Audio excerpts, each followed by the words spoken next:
बेटे आप भी आगे आ जाओ ना, तो फिर उतनी दूर आवाज़ अगर नहीं भी पहुंचेगी तो दिक्कत नहीं होगी। आप आगे आके बैठ जाओ, इस तरफ आके बैठ जाओ, या तो उस पे है, बैठो इस पे आके।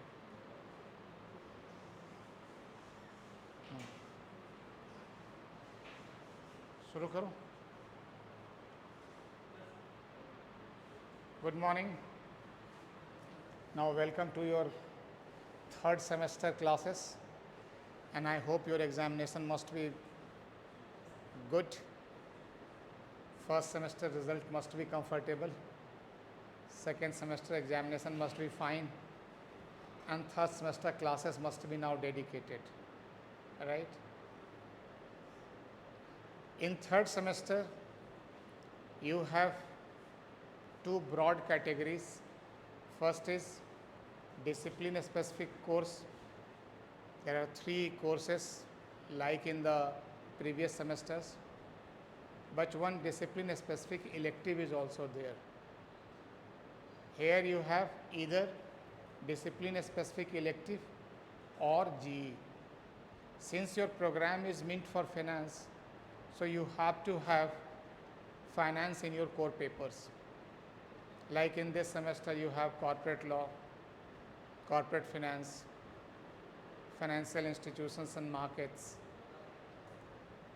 Now similarly, in the discipline specific electives, 2 papers offered to you are insurance management and digital finance. One of the 2 you can opt to have your discipline specific elective. That option you decide which option you want to have. But there is another arrangement also. Your GE paper is also available, but you can take either discipline specific elective or you can take generic elective.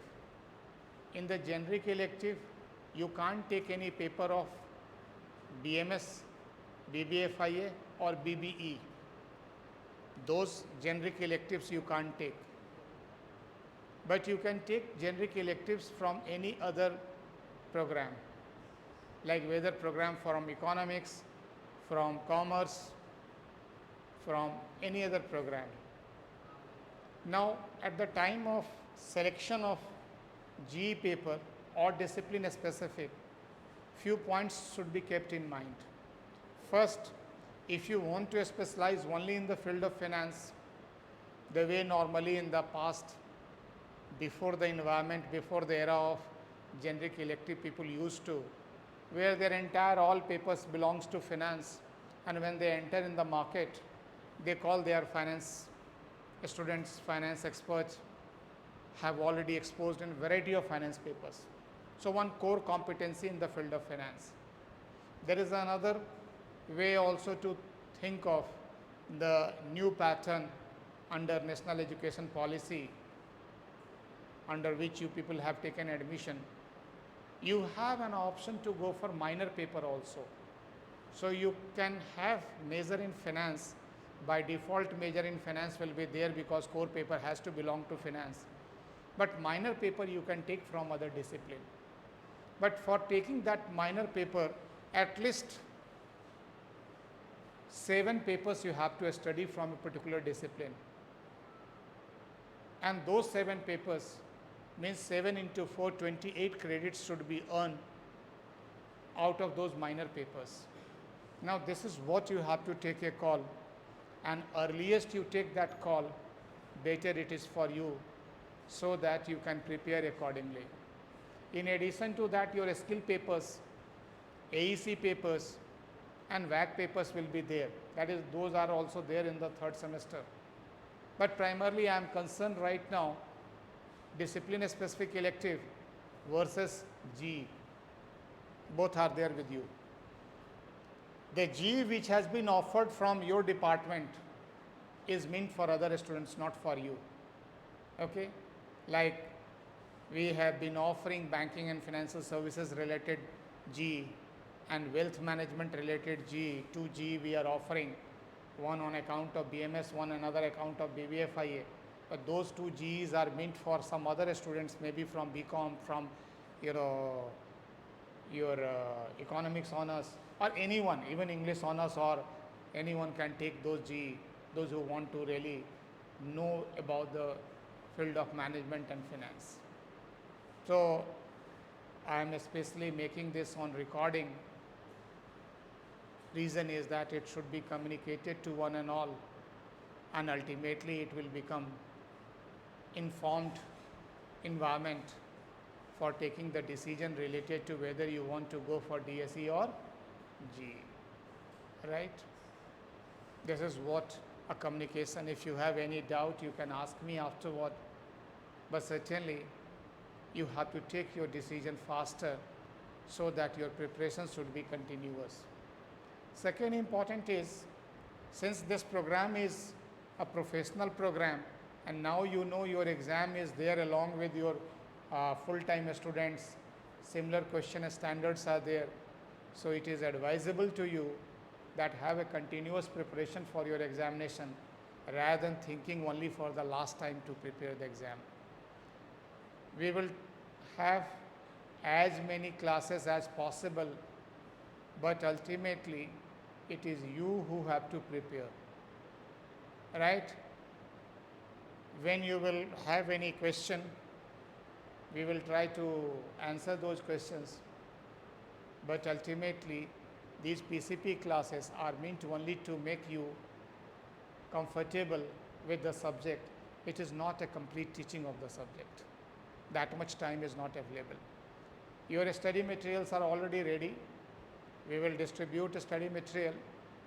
Initially, at least your PDF will be available to you all, so that comfortably you can start reading, and the moment print will be available, that will also, those who are interested can take it, or comfortably you can, without that print taking, also you can go ahead with your preparation, because same material will be available to you, right? Now come to the subject. Today I am starting with the corporate finance, and in the corporate finance, or sometime you can call it financial management. So what is financial management? What is corporate finance? That we have to understand. This is a subject. This is one paper, but this paper is going to give you a good set of information to understand the other papers, other finance specialization in coming semesters. Because if you understand what is financial management, you understand what are the various financial tools, techniques, financial models, those you can apply in coming papers, how actually you are going to work with. Like your concept of corporate finance will be applicable in investment analysis, security analysis, in portfolio management, in international finance, okay, in derivatives management, which are the core paper you have in your syllabus. That will be required. So prepare that. So don't read this paper just an independent paper, isolated paper. This paper has got, this is the backbone, this is the base for rest of your finance concepts. Even within this paper, what happens, chapter wise also, there is a sequential arrangement. Like you can't understand chapter 2 if your concept related to chapter 1 is not clear. So that series, that sequential arrangement, that dependency is there. So what is really needed is, for every next understanding, your previous understanding should be clear. That you have to make. Another feature of this subject is, this is numerical in nature. So a lot of calculation will come, and those calculations are not complex. Calculations are simple, but sometimes lengthy, sometimes tricky, right? Not very big and heavy formulas are going to come, but whatever will be coming out of a given set, which formula you should apply, that clarity is essentially required.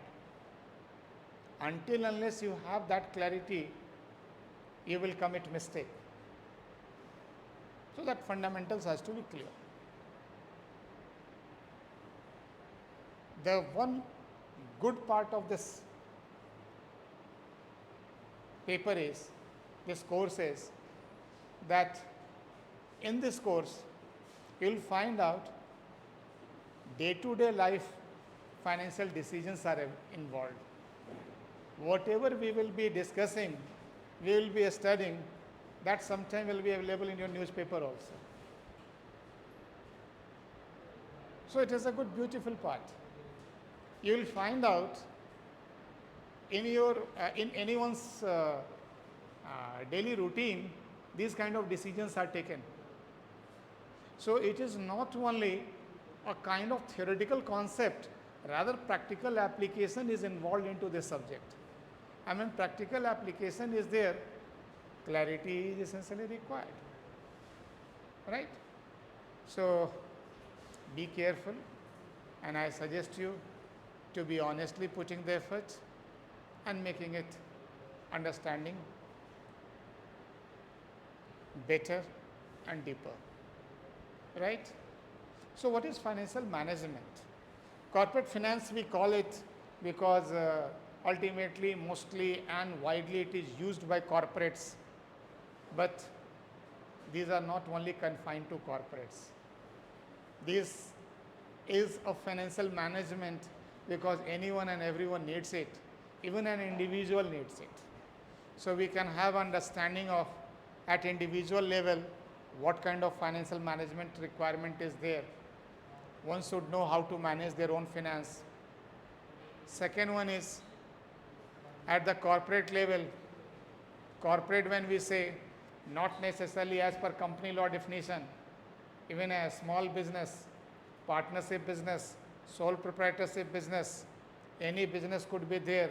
They could be using and involving financial decisions. So those financial decisions has to be used.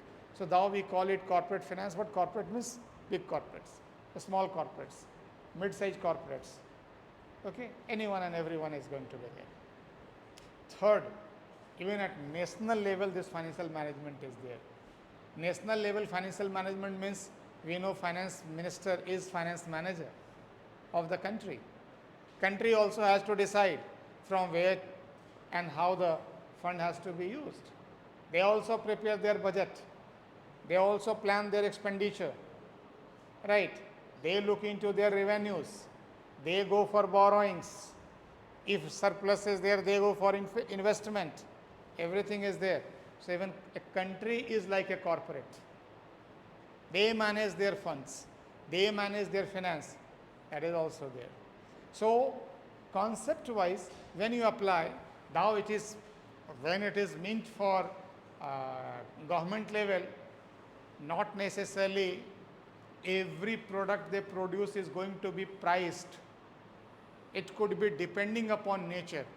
Like they can price also, and they can be without price, they can offer the product. For example, road. A road they can make free, anyone can travel on the road, or they can charge someone who is traveling, toll. Right, it depends how it is going to be there. So it's and that very subject is called public finance. What is the subject is? Public finance. Public finance is, again, it is a finance. Entire financial management concept is applicable. Clear? So this is the way subject emerge. Now, what is financial management? I hope by this time it is clear, corporate finance versus financial management. More or less we are interchanging the term, and ultimately finance has to be managed, and in that management, financial management has got three different functions. First function is financing functions, means procurement of fund. Second function is deployment of fund, means application, investment function.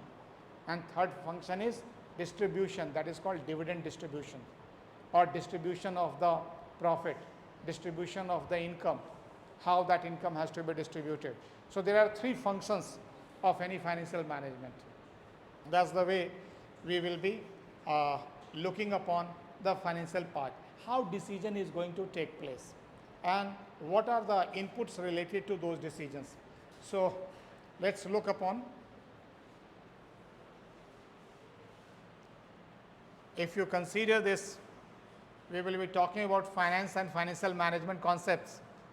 Finance and financial management, it's very clearly given. Finance is fund, finance is resource, managing the resources, financial management, where three important dimensions we discussed: financing, investment and distribution. These three parts are there.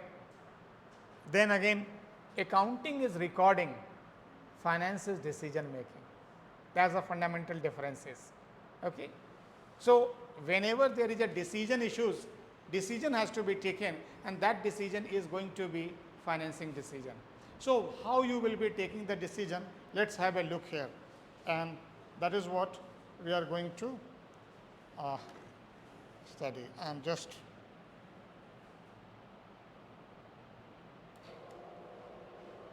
I'll be showing you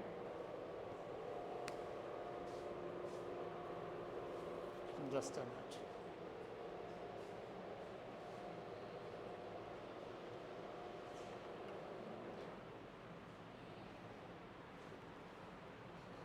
So financial management, three function, or let's time being we are not counting distribution function, we are just looking into financing function and investment function. So in financing function, whenever we talk about financing, another is investment function.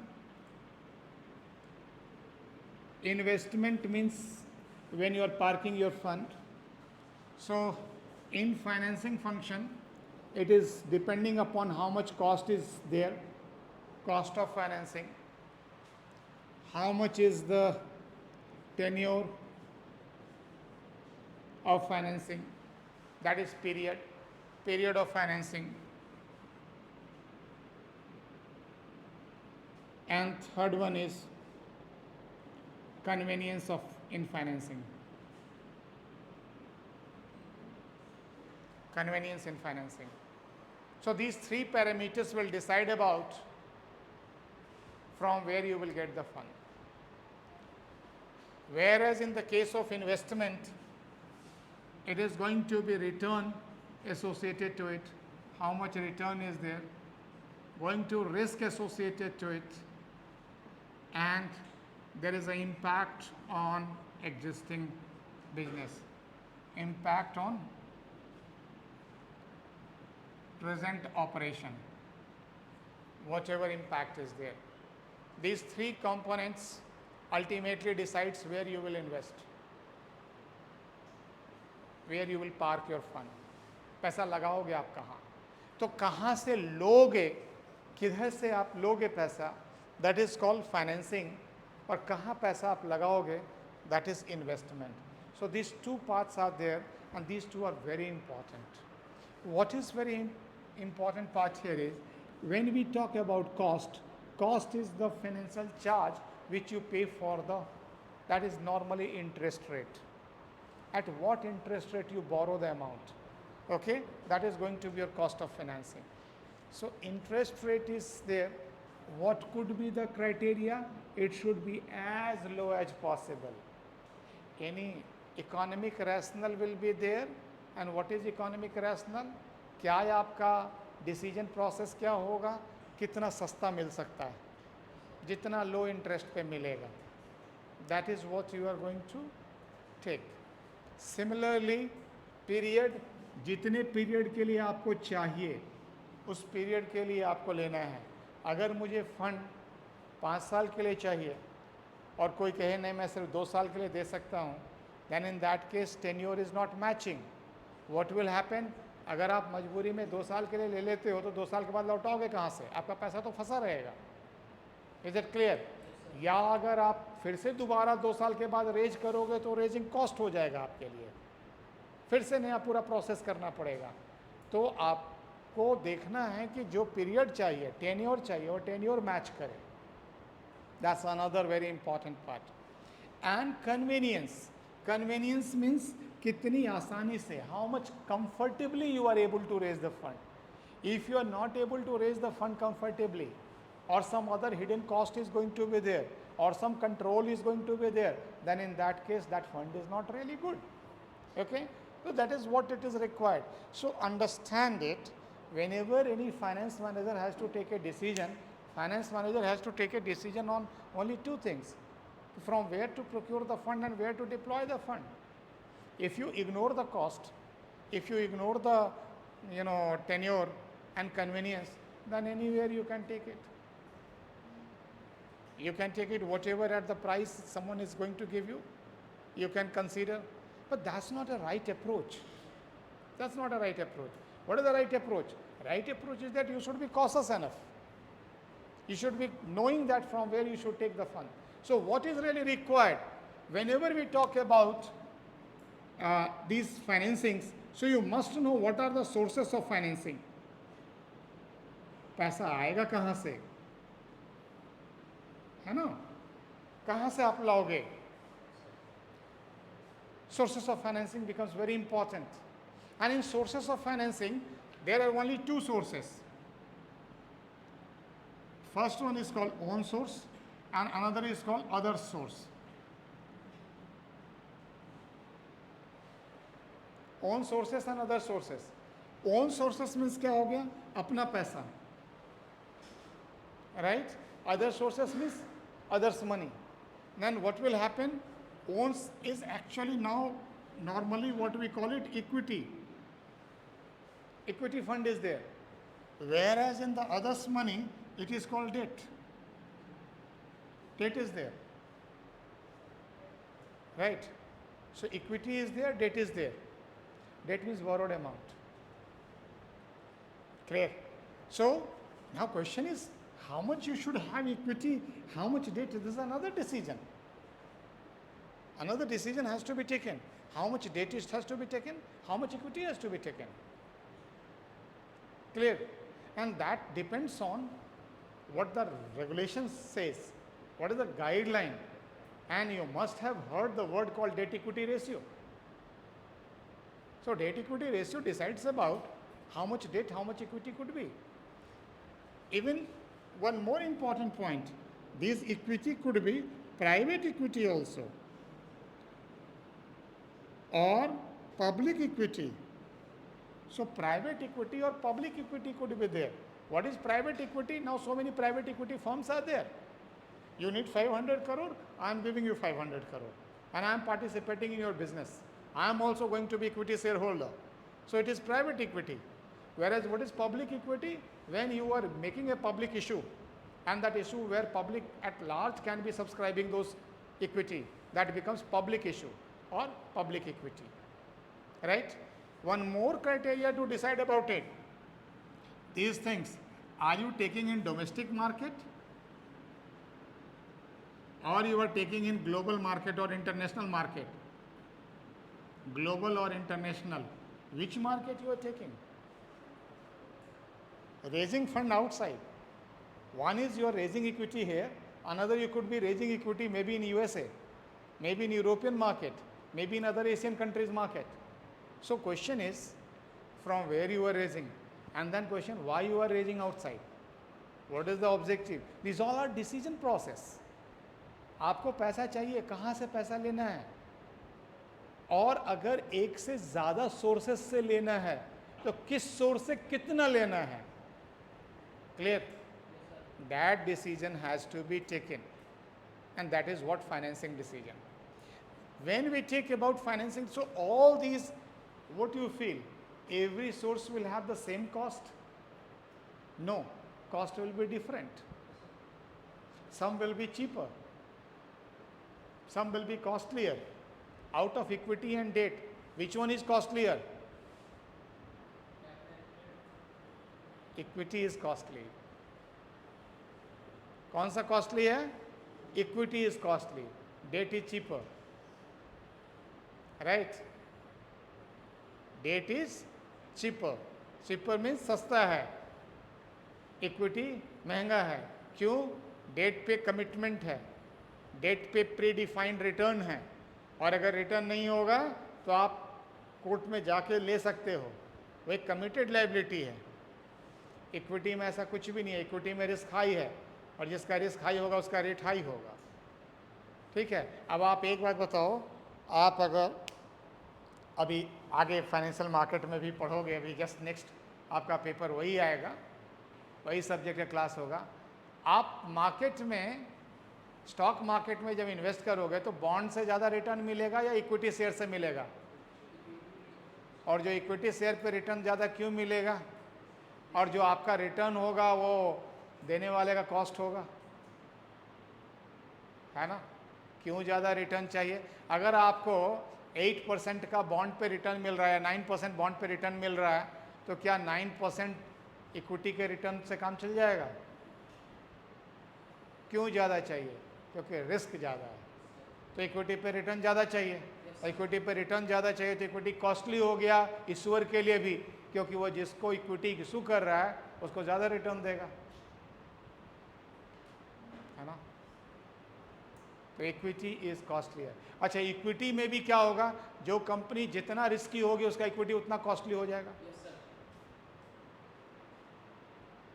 ठीक है. तो ये आप जो आगे investment के point of view से return और रिस्क देखेंगे, तो जैसे जैसे रिटर्न बढ़ेगा वैसे वैसे रिस्क भी बढ़ेगा. क्लियर? जैसे जैसे रिटर्न बढ़ता जाएगा वैसे वैसे रिस्क बढ़ेगा. और क्यों रिटर्न बढ़ेगा? रिटर्न कब आप ज़्यादा दोगे? जब रिस्क ज़्यादा होगा, तभी तो रिटर्न ज़्यादा दोगे. एक छोटा सा एग्जांपल आप डे टू डे लाइफ में सोचो. अगर ये इस एलिवेटेड प्लेटफॉर्म पे मैं खड़ा हूँ, आप कहो कि यहाँ से नीचे जंप करो, मैं आपको 1000 रुपये दूंगा, देना चाहोगे? यहाँ से नीचे जंप करने का कोई ऑफर बनता है? नहीं. क्यों? कोई भी जंप कर जाएगा, है ना? रिस्क ज़्यादा नहीं है, बल्कि जंप करना छोड़ दो, स्टेप की तरह नीचे उतर जाएगा. लेकिन यहाँ से बिल्डिंग से बाहर जंप करने की बात हो तब मीनिंग बनती है. ऑफर करने वाला कर सकता है, अच्छा जंप करो 1000 रुपये देता हूँ, और आप कहोगे 5 रुपये देता हूँ जंप करो, तो जो जंप करने की ताकत रखेगा वो भी जंप करेगा? नहीं करेगा. क्यों? क्योंकि आप जैसे जैसे रिस्क बढ़ा रहे हो वैसे वैसे अमाउंट बढ़ता है, रिटर्न बढ़ता है. उसी तरह जहाँ सर्टेन है, जहाँ से आपको रिटर्न सर्टेन है, जैसे बैंक में डिपॉजिट कर दिया तो बैंक में बहुत बड़ा रिटर्न नहीं मिलेगा आपको, क्योंकि मालूम है कितना रिटर्न मिलना है. तो आप रिस्क कहाँ लेते हो? जहाँ रिटर्न हायर हो जाता है. क्लियर? तो ये इन्वेस्टमेंट डिसीजन में आ गया, return and risk, 2 parts are there. Now corporate one, whenever we talk about corporate, because ultimately it is corporate finance. So how company will decide? Company can go for 100% equity, that could be possible. Equity means own fund, and every company, own fund means for corporate it is equity share. So 100% one can fund through equity, and if that is there, 100% through equity, it is called as unlevered firm. देखो आप लोग ये term वगैरह अच्छे से याद रखो, because MCQ भी होगा, इंटरनल टेस्ट, एंड वहाँ क्वेश्चन आएगा, तो आप कंफर्टेबली उसको पिक कर सको. तो what is unlevered firm? Unlevered firm is the firm in which entire financing is coming from equity and there is no debt. There is no borrowing. No borrowing means क्या हो गया? क्या हो जाएगा? क्या फर्म का नाम क्या कहेंगे? Unlevered firm. Then reverse of that is levered firm. What is levered firm? Where debt is there, and that is called leveraging. That is called leveraging. जितना डेट बढ़ता जाएगा उतना ज़्यादा लीवर्ड हो जाएगा. क्या ऐसा हो सकता है 100% डेट फर्म हो? 100% इक्विटी फर्म तो हो सकता है अनलीवर्ड. 100% डेट फर्म हो सकता है? Answer is no. because it is not allowed to have 100% debt form. Some equity has to be there. Clear? So 100% levered नहीं हो सकता. So debt equity composition has to be decided. Now it becomes a very good challenge that how much debt, how much equity, what kind of composition could be there, how you will decide that composition. So actually debt and equity, two component of financing is called capital. क्या word use करते हैं हम? Capital. और इस capital में कितना date और कितना इक्विटी होगा, that will decide capital structure. Capital structure. So what is capital? Now these all are one chapter. Cost will be one chapter. Capital structure will be one chapter. Sources of funding will be one chapter. Sources of funding will be further not only one, two chapters. Short-term sources of financing, long-term sources of financing will be there, and the global financing will go into international finance, where you will look into that how globally one can raise the fund, where ADR, GDR terms will appear for equity, or various foreign bonds, Yankee bonds, these bonds, samurai bonds, these bonds will be appearing in the bond market, in international market, and what are their features. So there is a linkage. All this subject is ultimately expanding depending upon the kind of composition you decide related to your financing. And what is the objective? As cheap as possible, as comfortably as could be procured. जितना सस्ता fund मिल सकता है उतना सस्ता लेने की कोशिश कीजिए. तो capital structure will decide. And what kind of capital structure should be there? There are number of theories associated to capital structure. Capital structure will have theory. Cost will vary. So there will be now various composition will be set. So every composition will have cost, and ultimately after taking care of, it is going to be cost of capital. So every composition will have cost. Every composition's cost will get ultimately added, and that addition, capital cost will be appearing. And those addition will not be, since cost is not same and composition is not identical, it could be varying in nature. So that concept we are using is called weight. And that's why there will be a word called weighted average. Weighted average cost of capital. The term used is called WACC. Weighted average cost of capital. And determination of weighted average cost of capital, one full question. Your examination. Determine, so various sources of funding and their rates and their weights will be given to you. You will have to calculate weighted average cost of capital. Is it fine? Similarly, you change your composition, capital structure will keep on changing. Why you will be changing your composition? Because ultimately composition is going to decide the cost, and objective is to reduce the cost. So जो सस्ता वाला item है उसको ज़्यादा बढ़ाओ, है ना. अगर डेट सस्ता है, लोन सस्ता है, तो लोन को बढ़ा दो. 100 रुपये की फंडिंग करनी है तो 100 रुपये की फंडिंग में अगर आप 50 रुपये इक्विटी से डालते हो, 50 रुपये लोन से डालते हो, तो हाफ हाफ हो गया, 1:1 रेशियो हो गया, डेट इक्विटी इक्वल हो गया.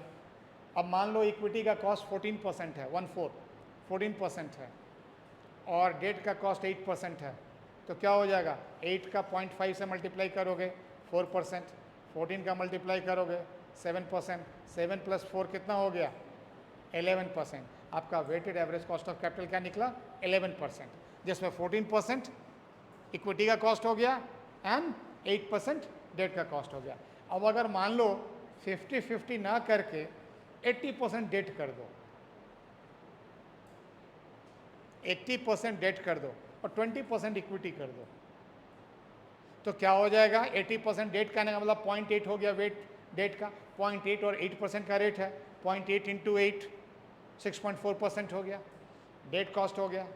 और 0.2 अब वेट हो गया इक्विटी का, 0.2 × 14% 2.8 हो गया. 2.8 + 6.4 कितना हो गया? 9.2, ठीक है। अब 9.2, पहले कितना वेट निकल, कितना कॉस्ट आ रहा था? 11%। अब कितना हो गया? 9.2। कॉस्ट घट गया। पैसा तो आपको 100 चाहिए था, 100 मिल गया। अब समझ रहे हैं कैपिटल स्ट्रक्चर कैसे डिसाइड करना होता है, क्यों डिसाइड करना होता है? That's what we are going to study,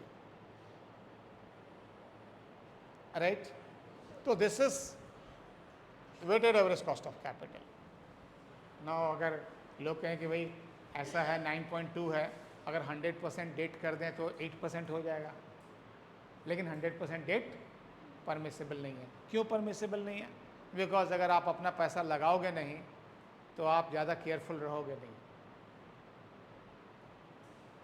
ठीक है?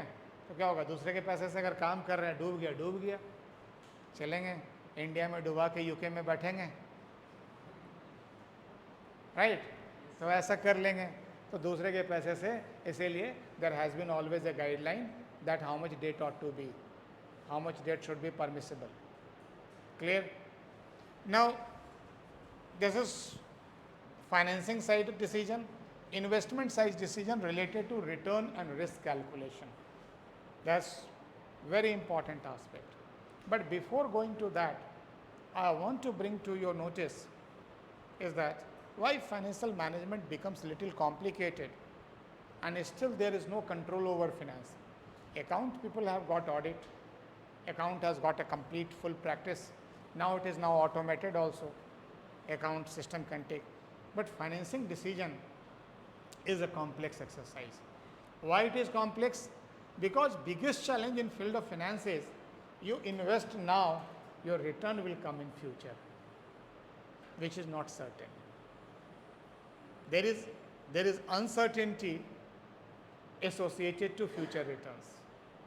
आप एक बिजनेस सोचते हो, बिजनेस करना चाहते हैं, उस बिजनेस में क्या होगा? आप बिजनेस करना चाह रहे हैं, पैसा पहले लगाइए, रिटर्न क्या मिलेगा यू डोंट नो। तो रिटर्न क्या मिलेगा आपको मालूम नहीं है, तो क्या हो जाएगा उस केस में? आप फोरकास्ट करोगे।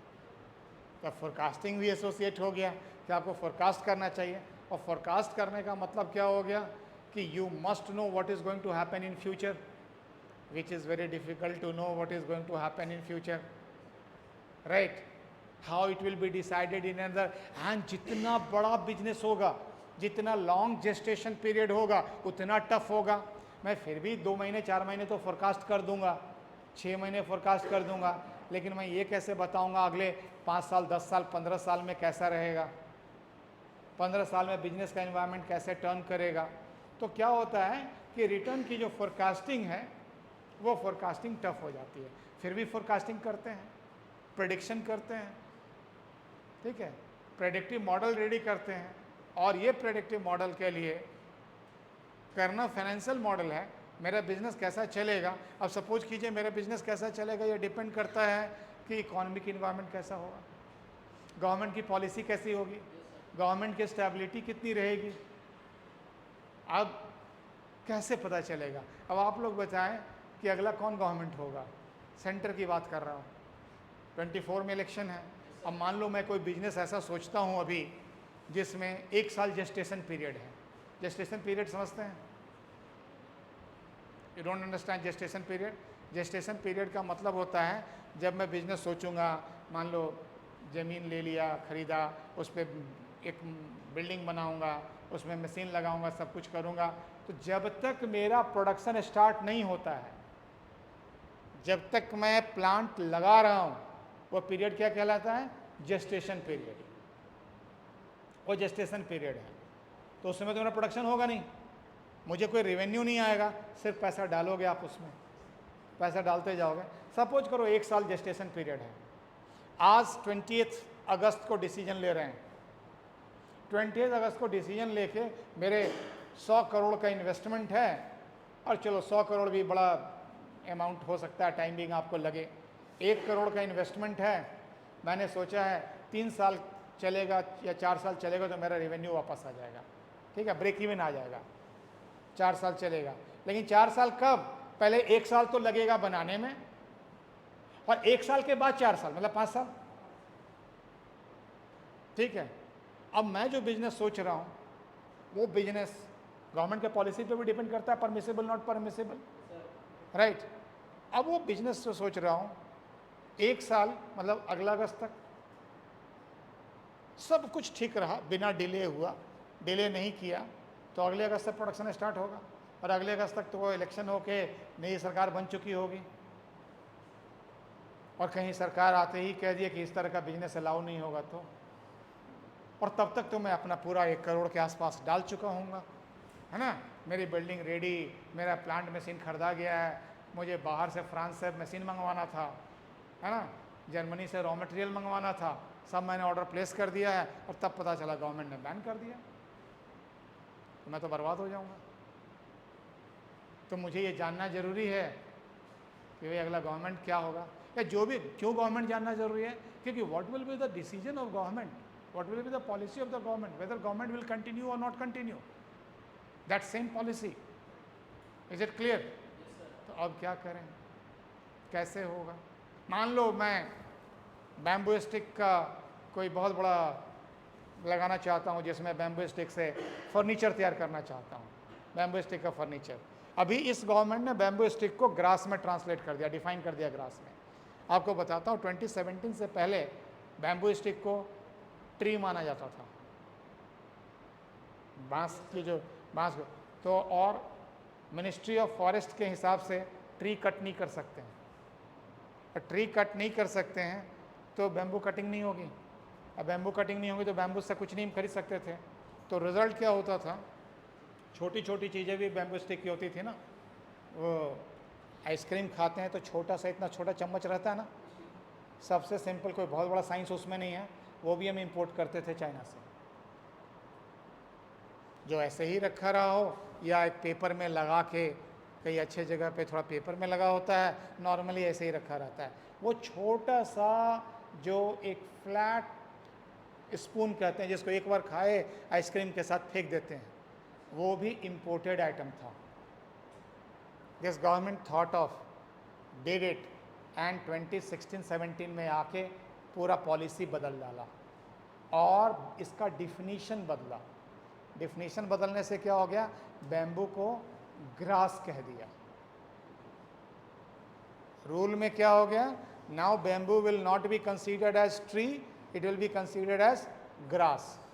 अब जैसे ही इसको ग्रास को डिफाइन किया तो जो बैन लगा हुआ था ट्री पे, अब इसके पर नहीं लगेगा बैन।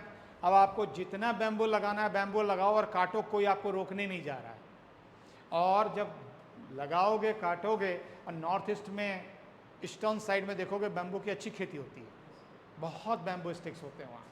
तो आप क्या हो गया, पूरा का पूरा एक बिजनेस इस्टेब्लिश हो गया आपका। आप जो इंपोर्ट आइटम कर रहे हो, इंपोर्टेड आइटम की जगह अपना यूज़ कर लो, बैम्बू फर्नीचर यूज़ कर सकते हो। और बैम्बू काफ़ी उसका पावर ज़्यादा रहता है, इतना ही नहीं, वो थर्मो इंसुलेटर होता है, इंसुलेट करता है। तो रिजल्ट क्या हो गया, अब आप लगा दो। अब मैं सोच रहा हूँ कि चलो ये गवर्नमेंट तो बैम्बू का, मैंने बैम्बू की बैम्बू लिया और बैम्बू के बेसिस पे ही कुछ लगा दिया, बैम्बू स्टिक का फर्नीचर बनाना शुरू किया, घर में अच्छे अच्छे जो डेकोरेटिव मटेरियल्स तैयार करना शुरू किया।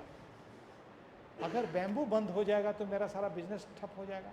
और मैंने उसके लिए बिल्डिंग बना के अलग अलग डेकोरेटिव मटेरियल बनाने के लिए मशीन खरीद लिया, जो बैम्बू को कट करेगा, शार्पन करेगा, मोल्ड करेगा, उस तरह से तैयार करेगा। मेरा बिजनेस एस्टैब्लिश हो रहा है। Eco friendly, it is not plastic, it is eco friendly. लेकिन अगर नेक्स्ट गवर्नमेंट कोई आई, बोले नहीं नहीं बैम्बू विल अगेन ट्री, तो मेरा तो रॉ मटेरियल सप्लाई बंद हो जाएगा। और किसी बिजनेस में रॉ मटेरियल सप्लाई बंद हो जाए तब तो फिर आप बिजनेस बर्बाद हो जाएगा। होगा या नहीं होगा? तो अब मुझे डिसीजन लेना है क्या करना चाहिए। तो इकोनॉमिक इन्वायरमेंट में जाना होगा कि who will be government next year. जो नेक्स्ट ईयर गवर्नमेंट हो गया वो तो फिर 5 साल तो रहेगा, मान के चलेंगे, बशर्ते वो स्टेबल गवर्नमेंट हो, डॉट डॉट डाल के गवर्नमेंट ना हो,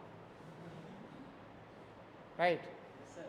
तो आपकी फोरकास्टिंग होनी चाहिए, you can talk about forecasting. That's why it is related. Political stability is an important parameter in economics that decides about risk associated to field of finance. जो आप देखते हैं स्टॉक मार्केट ऊपर नीचे होता है, रिस्पॉन्ड करता है, रिएक्ट करता है, वो थोड़ा सा भी गवर्नमेंट में थोड़ी सी भी हलचल होती है, देखो स्टॉक मार्केट नीचे गिरता है, थोड़ा गवर्नमेंट के अच्छे डिसीजन होते हैं, स्टॉक मार्केट ऊपर जाता है. ये यही रिस्पॉन्स है. This relationship you have to decide and accordingly you can forecast. Clear? अच्छा, एक और चीज है, the material which I am going to make, decorative material. When people will buy decorative material? When their earning will be better. पहले क्या चाहिए? पहले economics क्या कहता है? नेसेसिटी. नेसेसिटी मीन्स पहले आप खाना पीना खाओगे, उससे थोड़ा ऊपर उठोगे तो फल खाओगे, फल खरीदोगे. तो फल खरीदेंगे, पहले फल खरीदने की कैपेबिलिटी होनी चाहिए. उसके बाद फिर सोचेंगे, जब फल खरीदना प्रॉब्लम नहीं है, तब सोचेंगे मेरा फल जो मेरे डाइनिंग टेबल पे रखा रहेगा वो कितना डेकोरेटिव बास्केट में रखा हुआ है. यस और not? Fruits holding basket will be after fruit, and that will be possible only when your income is going to be good, and that income will be good only when GDP will be better, and GDP will be better only when there will be a complete economic prosperity in the environment. If economic prosperity is not going to come, if more and more income generation opportunity is not going to become, then GDP will not be increasing. आप लोग GDP तो पढ़ चुके, calculation पढ़ चुके, macro economics हो गया आप लोगों का, तो आपको मालूम है कि हम लोग सबका इनकम मिलके बनता है, और इनकम तभी होगा ना जब इनकम जनरेट करने की अपॉर्चुनिटी होगी, डेवलपमेंट होगा. और डेवलपमेंट किस पे अल्टीमेटली डिपेंड करता है? Throughout globe government policy. This is Keynesian theory. Keynes की यही थ्योरी है, राइट? केन्स की थ्योरी क्या कहता है कि there has to be a booster, there has to be a propulsion, and that propulsion will come from the government policy. And that's why fiscal policy and monetary policy, two important policies are there that will be determining. So now we will not be looking fiscal policy, monetary policy as an economics, rather we'll be looking as an factor, as an indicator कि वो कैसे होगा. Physical policy तो बता दिया government की policy. अगर tax ज़्यादा लगा दोगे तो मेरा डिस्करेज हो जाएगा, टैक्स कम करोगे, टैक्स इंसेंटिव दोगे तो मेरा इंकरेजमेंट होगा. तो आप मुझे टैक्स इंसेंटिव देते हो या टैक्स डिस्करेज कर रहे हो, फिजिकल का एक्सरसाइज है. आप मेरे लिए मॉनेटरी में क्या होगा, मेरे लिए लोन फैसिलिटी क्रिएट कर रहे हो या नहीं कर रहे हो. अब 1 करोड़ के बिजनेस मुझे करना है, 1 करोड़ मेरे पास तो पड़ा हुआ है नहीं, लेकिन बिजनेस मैं 1 करोड़ का कर रहा हूँ. यहाँ डेट इक्विटी हो गया. मान लो मैंने किसी तरीके से 25 लाख अपने पॉकेट से निकाल दिया और एक अच्छा सा प्रोजेक्ट प्रपोजल बना के इस तरह का बिजनेस है, इसकी इतनी प्रॉफिटेबिलिटी होगी. आप लोग को एक सब्जेक्ट प्रोजेक्ट मैनेजमेंट भी होगा. अब उससे प्रोजेक्ट जब बन जाएगा तब बैंक को कहेंगे, जाके SBI को, ICICI को, बैंक ऑफ बड़ौदा को, HDFC कहेंगे देखो आप 75 लाख की फंडिंग मुझे कर दो, 75 लाख की फंडिंग आप करो, 25 लाख मैं दे रहा हूँ, 1 करोड़ का बिजनेस होगा. 1 करोड़ के बिजनेस में मैं धीरे धीरे आपको चुका दूंगा. 10 साल में आपका प्रिंसिपल अमाउंट भी और इंटरेस्ट तो जिस दिन दे दोगे इंटरेस्ट तो उसी दिन से चालू हो जाएगा, चुका देंगे, राइट? अब ये 75 लाख, अगर वो 75 लाख नहीं मिलेगा तो क्या 25 लाख पॉकेट में रख के मैं सोच पाऊंगा 1 करोड़ बिजनेस का? नहीं है, पॉसिबल नहीं है. तो ये जो मॉनेटरी पॉलिसी है, अच्छा 75 लाख का जो इंटरेस्ट रेट क्या होगा? अगर बहुत हाई एग्जॉर्बिटेंट इंटरेस्ट रेट हो जाएगा तब फिर नहीं ले पाऊंगा, क्योंकि अगर इतना हाई इंटरेस्ट रेट होगा, हाई इंटरेस्ट रेट पे कौन लेता है? जो मान के चलता है लौटाना नहीं है. जिसको लौटाना होगा वो तो हाई इंटरेस्ट रेट पे लोन नहीं लेगा. That is what we decide about how we are going to take this decision, that whether from where which source of funding will be there, how long it will be there, what kind of a future exercise is going to take place. So what we do normally, we look upon कि अगर मैं invest कर रहा हूँ से 100 lakhs, that is 1 crore, let's say business में 1, 2, 3, 4, 5, 6 years का मेरा बिजनेस है. 6 ईयर्स में मेरा रिटर्न कितना होने जा रहा है? मान लो फर्स्ट ईयर में 15 लाख होगा, सेकेंड ईयर 25 लाख होगा, थर्ड ईयर 50 लाख हो जाएगा, 4th ईयर 50 लाख होगा, या मान लो यहाँ 40 लाख हो गया, 50 लाख हो गया, 55 लाख हो गया, फिर 60 लाख हो गया। इस तरीके से देखते हैं। अगर ऐसा कुछ है तब तो मुझे अच्छा लग रहा है कि हाँ जी मेरा रिटर्न होगा। लेकिन आपका अभी यहाँ पे आप हो, आपको मालूम ही नहीं है कि what are going to be there in future cash flow. तो first you have to determine your future cash flow. Future cash flow determination you must know, means forecasted income statement आपको बनाना आना चाहिए। अभी तक आपने इनकम स्टेटमेंट या अभी तक आपने प्रॉफिट लॉस अकाउंट देखा होगा जो पास्ट का था। आप किसी कंपनी का प्रॉफिट लॉस अकाउंट उठाओगे तो अभी आपको 22-23 का मिलेगा, या मान लो ज़्यादा से ज़्यादा अब क्या होगा, वो जून वाला आ जाएगा, फर्स्ट क्वार्टर ऑफ 23-24 आ जाएगा। लेकिन मैं कहता हूँ नहीं जी 23-24 चाहिए, 24-25 चाहिए, 25-26 चाहिए, मुझे 29-30 तक का प्रॉफिट लॉस अकाउंट बना के दिखाइए आप। सब कुछ क्या होगा, फोरकास्टेड होगा, सब कुछ एंटिसिपेटेड होगा, और एंटिसिपेशन अपने हिसाब से होगा। When you feel कि there is a growth, why you feel so growth will be there? What factor will be propelling that growth, compelling that growth? Or you feel it is going to be down, why you feel it will be down? Is that clear? How you will be deciding? Because profit loss account में cost भी है। अब मैं आपसे पूछूं कि ये बताइए अभी डीजल का प्राइस क्या है और 29-30 में डीजल का प्राइस क्या होगा, पेट्रोल प्राइस क्या होगा। अभी पेट्रोल का प्राइस सपोज करो ऑन एन एवरेज कंट्री में 100 रुपीज़ पर लीटर ले लेते हैं, यही है ना पेट्रोल का प्राइस। कहीं 96 होगा, कहीं 100 होगा, कहीं 105 है। आप 100 रुपीज़ पर लीटर ले लो। अगले 5 साल के बाद पेट्रोल का प्राइस क्या होगा, या 2030-31 में पेट्रोल का प्राइस क्या होगा, कितना होगा? 100 से 130, 140, 150, 200 कितना हो जाएगा अंदाजा? कोई बात नहीं है, एग्जाम नहीं है, इतना ही रहेगा। EV भी आ गया मार्केट में, कम भी हो सकता है, कम भी हो सकता है। अब देखिए आपको परम्यूटेशन कॉम्बिनेशन पूरा लगाना पड़ेगा कि कम होगा, 100 से 70 हो जाएगा, 60 हो जाएगा, 80 हो जाएगा, या 130, 140 हो जाएगा। And that will decide the then your expenditure, and that the then expenditure will decide your profitability, and that profitability ultimately profit after tax plus depreciation will be your cash flow, right? Yes, sir. That you have to do it. जब आप किसी statement को तैयार करते हैं after happenings, it is called report. ध्यान दीजिएगा, when you prepare a statement, whether it is profit and loss statement or balance sheet, that is called report. And if you prepare it is annually, it becomes annual report, monthly report, quarterly report, semi-annual report. ये report कहलाता है। Report क्या है? After happenings, after completion of the period, you prepare the report. But there is an environment where you prepare the report before happenings, in anticipation. As I mentioned you give me a annual report of 23-24, 24-25, 24-25 तो भी आना बाकी है, लेकिन भैया नहीं, मुझे आप में इनकम स्टेटमेंट और बैलेंस शीट बना के दिखाओ। अगले 5 साल का इनकम स्टेटमेंट, अगले 10 साल का इनकम स्टेटमेंट बनाइए आप। तो ये जो बनाएंगे इसको बजट कहते हैं। क्या कहते हैं? बजट। तो what is difference between budget and report?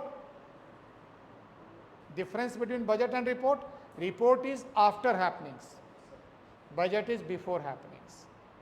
और जब आप कैपिटल एक्सपेंडिचर से रिलेटेड बजट बनाते हैं उसको कहते हैं कैपिटल बजटिंग। क्या वर्ड यूज करेंगे?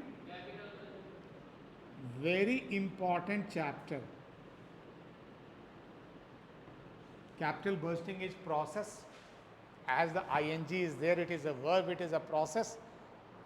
Whereas capital budget is the investment amount decided well in advance. That is budget. आप ऐसे भी देखते होंगे किसी भी जगह, इंडिविजुअल लेवल पे भी, इंडिविजुअल लेवल पे समझिए, when you decide to buy a car, a question first is that what is your budget? Car is of n number of range, ऐसा नॉट 5 lakhs से लेके 5 करोड़ के बीच में ऑन एन एवरेज कार मिलता रहता है। 5 लाख से स्टार्ट हो गया। आप अपने आप को सेट करते हैं, तो क्या पूछते हैं हम, बजट क्या है आपका। उसी तरह फ्लैट खरीदना है, और अगर फ्लैट या हाउस अगर बोलेंगे, फ्लैट क्या है, आप एक बेसिक लेवल पे स्टार्ट करेंगे। सपोज कीजिए अगेन फ्लैट में भी मैं कहता हूँ कि 5 लाख रुपए से लेके आप 500 करोड़ तक का फ्लैट आता है ना। 5 लाख का कोई एक रूम सेट किसी रिमोट एरिया में बन सकता है, 1 रूम सेट, और वैसा भी फ्लैट होगा जहाँ वो भी बिल्डिंग होगी जहाँ मुकेश अंबानी रहते हैं, राइट। तो बिल्डिंग का अपना है, आप चाहो तो बर्मिंघम पैलेस खरीद लो। हाँ, तो अमाउंट आपका रेंज करता है। तो आप क्या करेंगे, आपको अपना एक बेसिक डिसाइड करना पड़ेगा, what is your range, depending upon, ये पूरा इकोनॉमिक्स में आप लोग पढ़ चुके होंगे, हर हायर, इसमें दो मत नहीं है कि एक 50 लाख का मकान 20 लाख के मकान से बेहतर होगा, तभी तो 50 लाख का है वो। साइज बड़ा हो सकता है, लोकेलिटी बेहतर हो सकता है, एमिनिटीज़ फैसिलिटीज़ बेहतर हो सकता है। 50 लाख से 2 करोड़ वाला ज़्यादा बेहतर होगा, 2 करोड़ से 10 करोड़ वाला ज़्यादा बेहतर होगा, और बेहतर होता चला जाता है। तो आप बनाए होंगे there is a indifference curve, और right side curve is always better than the previous curve, left side curve, यही है ना। पढ़े हो, भूल गए, इकोनॉमिक्स में इंडिफरेंस कर्व बनाए हैं आप लोग, नहीं बनाए हैं, ऐसे इंडिफरेंस कर्व बनाए होंगे, ठीक है। हर राइट साइड वाला कर्व जो है वो लेफ्ट साइड वाले कर्व से बेहतर है, ज़्यादा सेटिस्फैक्शन दे रहा है आपको, है ना। मारुति से मर्सिडीज ज़्यादा सेटिस्फैक्शन देता है, देख के ही अच्छा लगता है बैठने से पहले, राइट। लेकिन क्वेश्चन उठता है, सबके अपने अपने लिमिट है, तो लिमिट कौन डिसाइड करता है, आपका बजट लाइन, है ना, इनकम लाइन, एबिलिटी टू पे। आप क्या करते हो, आप यहां से ग्राफ खींचते हो, लाइन ऐसे डालते हैं इस तरह से, अब वो लाइन जहां पे आपका मैक्सिमम आता है वो आपके एफोर्डेबली बजट लिमिट में आता है। ठीक है, मर्सिडीज अच्छा होगा, मेरे लिमिट में नहीं है, मेरे बजट लाइन से राइट साइड में है, और जो मेरे बजट लाइन से राइट साइड में है वो मेरे मतलब की चीज़ नहीं है। मेरे मतलब की चीज़ क्या होगी, जो मेरे बजट लाइन में आता है, क्लियर। तो आप क्या डिसाइड करते हैं, बजट लाइन डिसाइड करते हैं, राइट। बजट लाइन कैसे बढ़ सकता है, घट सकता है, that's again separate exercise in the finance, वो भी बढ़ाया घटाया जा सकता है, बजट लाइन भी स्ट्रेच किया जा सकता है। तो ये जो स्ट्रेचिंग है, दैट स्ट्रेचिंग अगेन लिवरेजिंग के थ्रू होता है, that stretching could be there. So capital bursting is going to be one very important aspect. अब यहाँ पे एक और चैलेंज है, and that challenge is really very very important. First is, we call it a rupee today and rupee tomorrow may not be same, there is a different purchasing power because of inflation. अगर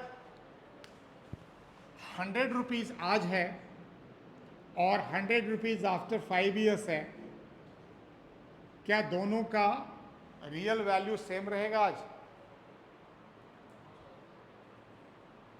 अगर 100 rupees आप आज रखे हो, कोई आपसे 100 मांगा आज, 5 साल के बाद आपको 100 रुपीज़ आपको वापस कर देता है, इंटरेस्ट तो छोड़ दो, हो सकता है आपका प्रिंसिपल भी वो पूरा वापस नहीं किया, रियल रिटर्न इज नेगेटिव। कैसे? अगर 100 रुपीज़, लेट्स आज आप 100 रुपीज़ में सपोज करो 1 लीटर ऑयल लेते हो, एंड इन्फ्लेशन रेट इज से 5%, 5% inflation rate. So next year क्या हो जाएगा, यहाँ छोड़ दो, मैं 5 साल तो छोड़ दो, मैं 1 साल की बात कर रहा हूँ, 105 हो जाएगा। तो अगर मैं इसको सब्स्टिट्यूट कर दूं 100 रुपीज़ को 1 लीटर ऑयल से, तो इसका मतलब आपने 100 नहीं दिया, 1 लीटर ऑयल दिया। After 1 year when 100 rupees you received and you went to buy the oil, you got less than 1 liter because 1 liter was 105. आपको 105 का तो पूरा पूरा तो 1 लीटर मिला नहीं.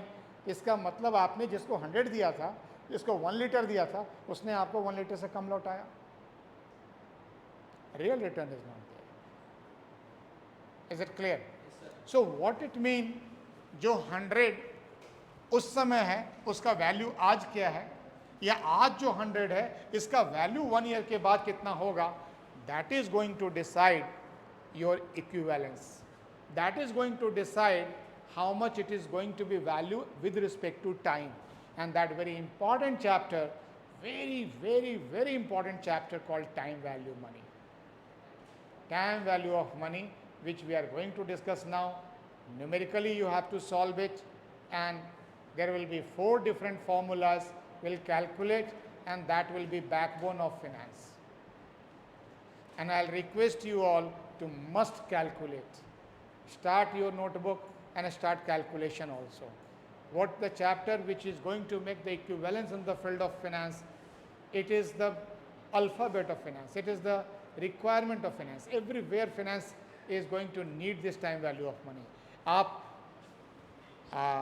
कैपिटल बजटिंग कर ही नहीं सकते जब तक टाइम वैल्यू ऑफ मनी नहीं रहेगा. कोई भी इन्वेस्टमेंट डिसीजन आप इसी तरीके से लेंगे. Right. So how to decide about time value of money. Time value means to different time, what is going to be the value of money. So up to here, any question? Is it fine?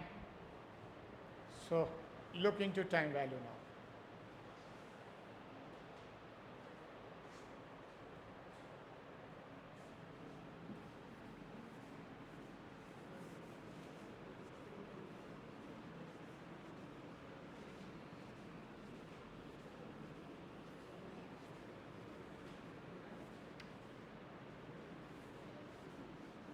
And there will be one full question in the examination on time value.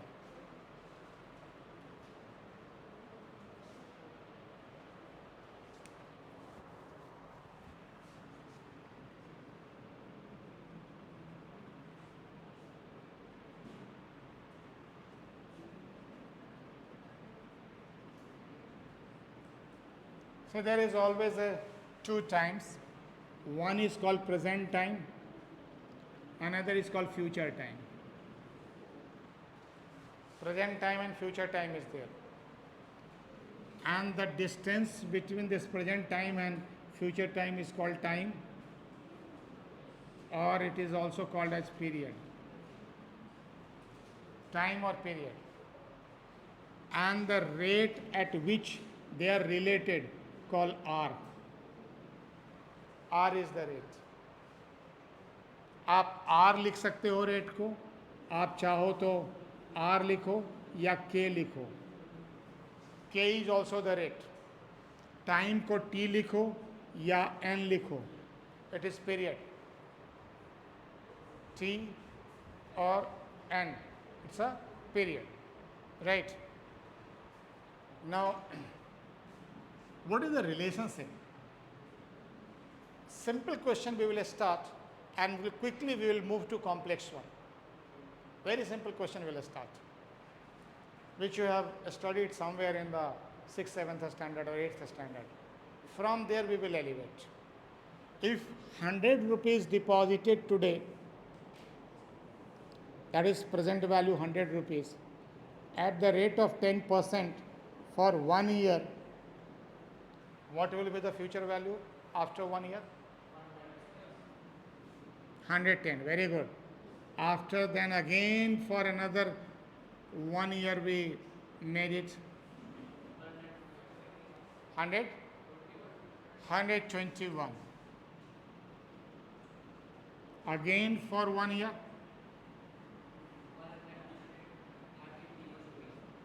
133.2, and so on. We'll keep on moving, or directly we can go for this. How directly we'll be going? At the rate of 10%. for 3 years. So how you have calculated? Calculation has been 100.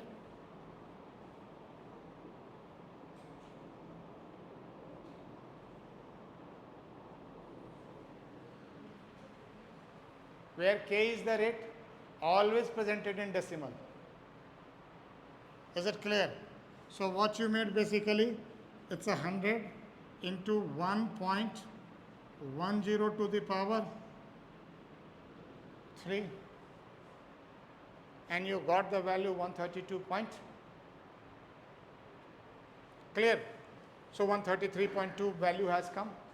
Now exactly this is a factor. This is a factor. I'll take a reverse of it. A value which is there 121 after 2 years at the rate of 10%, what will be the value today? An amount of 121 after 2 years, what will be the value today? आज क्या value होगा उसका? 100. Right? 121 is after 2 years. Rate is 10%. I am asking what is the today value? I am reversing that. Clear? So when I am reversing, how it will be there? It will be 121 into 1 upon 1 plus k to the power n.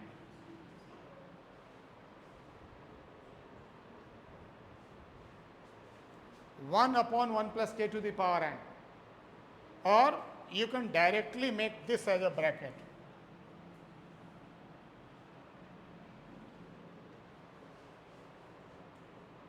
Clear? Now what will happen? You can put 1.1 to the power 3 and then divide it. You will get the value and it will become what? 100. If it is 121 power 2, you will get 100. If it is 110 power 1, it will get 100. Clear? That's the way value is going to be decided. So अब आप इसको देखो गौर से, एक ये value हो गया और एक ये वैल्यू हो गया. इस वैल्यू को P एक minute 1 plus k to the power n है. This value is called future value interest factor. What it is called as?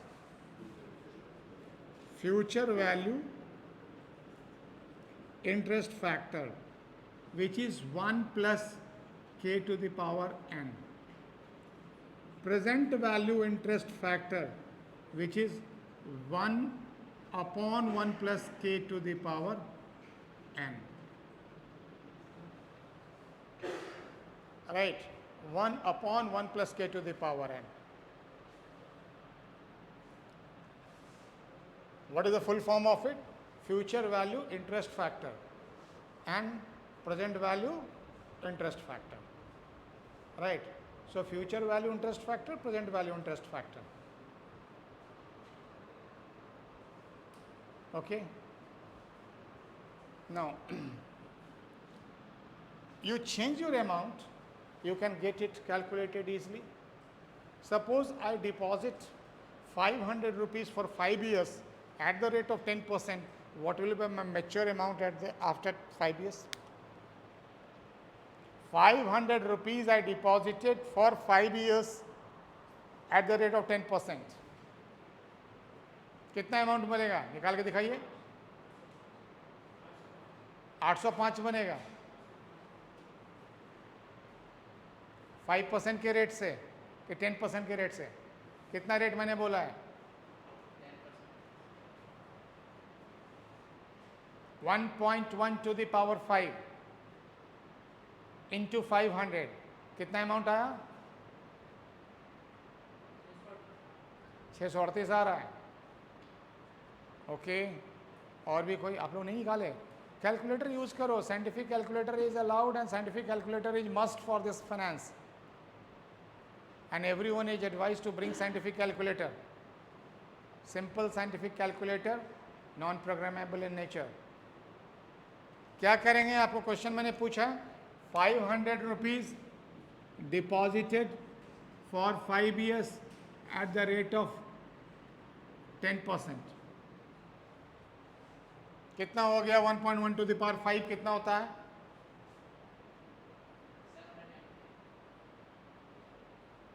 आप लोग किसी का 638 आता है, किसी का 800 आ रहा है, 710 आ रहा है, 805, 805। ओके, अगर मैं 7 ईयर कर दूं तो इफ आई डू 7 years कितना आता है? 1.1 टू द पावर 7 कितना हो रहा है? 974। सो 974 आ रहा है अगर 7 years करते हैं, ठीक है। और अगर 7.2 years कर दें तो 7.2 years कर दें तो 993। Okay,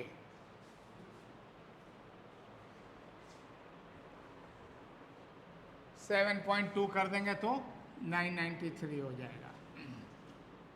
okay, from here we normally have one rule, thumb rule, and that thumb rule is called rule of 72.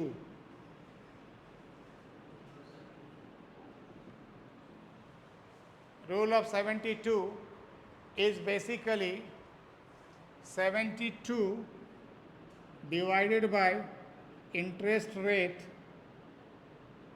or rate is equal to doubling period. Means it is that period when amount will be doubled, or 72 divided by doubling period is equal to interest rate. Okay?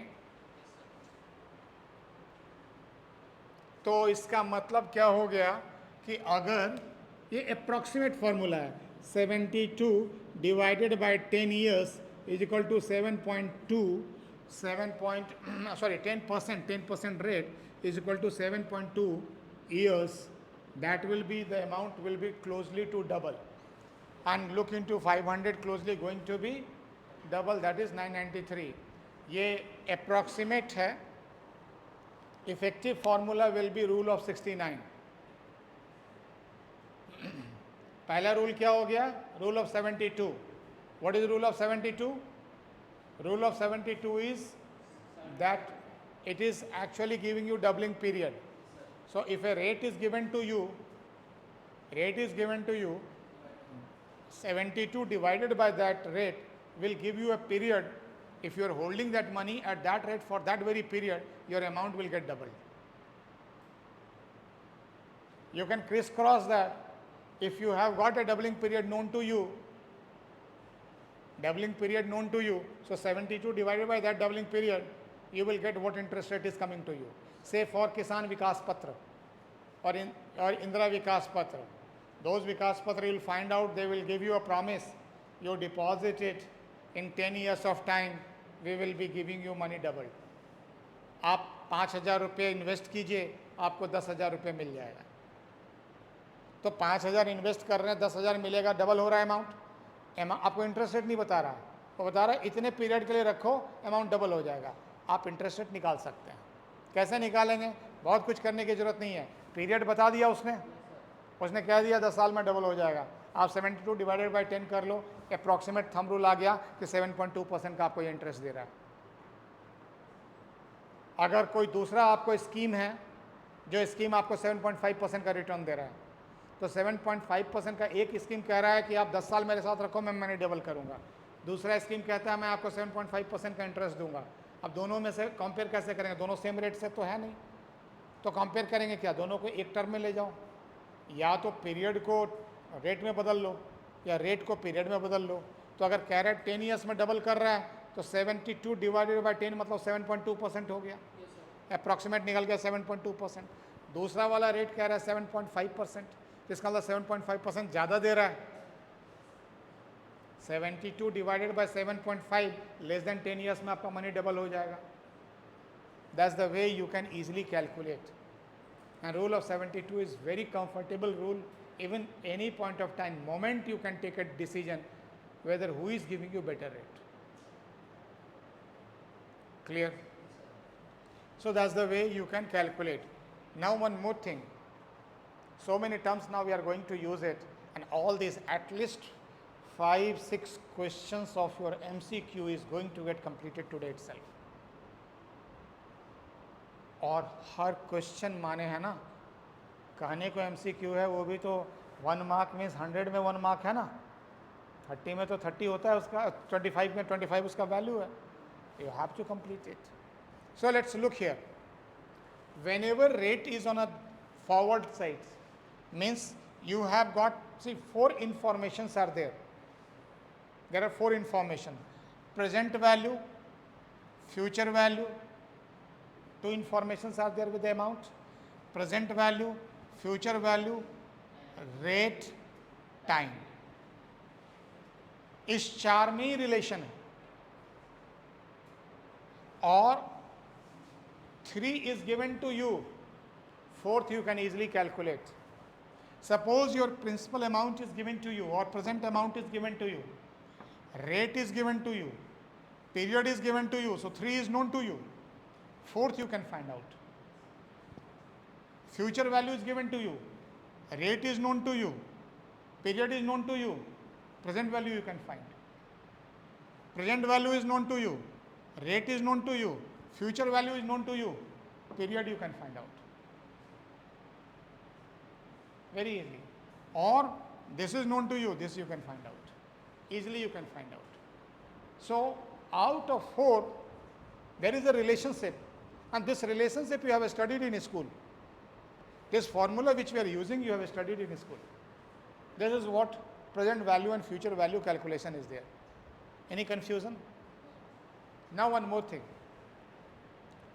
What about when you have a frequent deposits or frequent withdrawal, frequent receiving? When right now we were talking about 100 rupees is deposited, or 500 rupees is deposited for 5 years. That is what calculation we had made. But if suppose now I say you are depositing 500 rupees every year for 5 years, and then I want to have that, what is going to be your mature amount? 500 rupees, this is called recurring deposits, RD, recur, every time it is recurring. So what is happening? 500 rupees you deposited today, after 1 year 500 again you deposited, then again 500 you deposited, 5 times you deposited 500. What is going to be your matured amount? Can you calculate?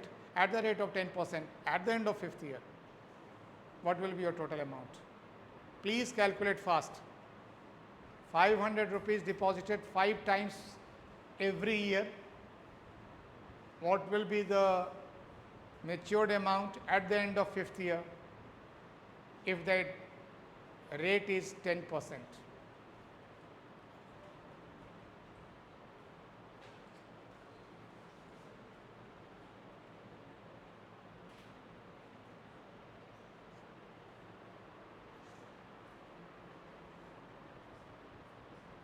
Rate is 10%.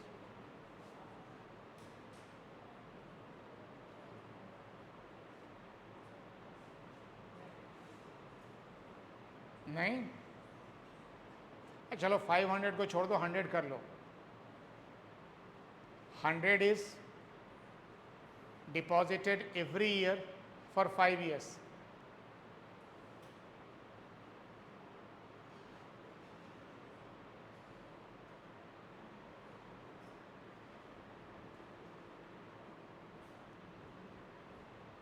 What will be the amount total? How it is going to be?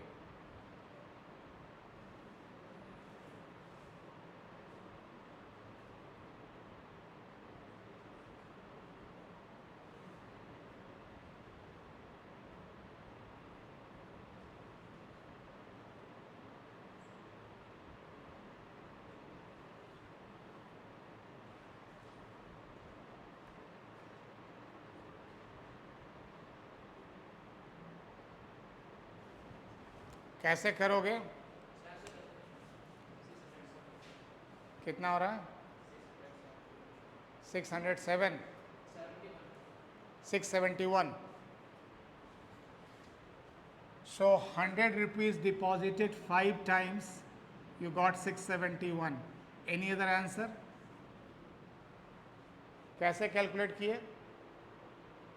पहला 100 5 साल के लिए जमा कर दिए, दूसरा 100 4 साल के लिए, ऐसे करते गए. Okay, how much?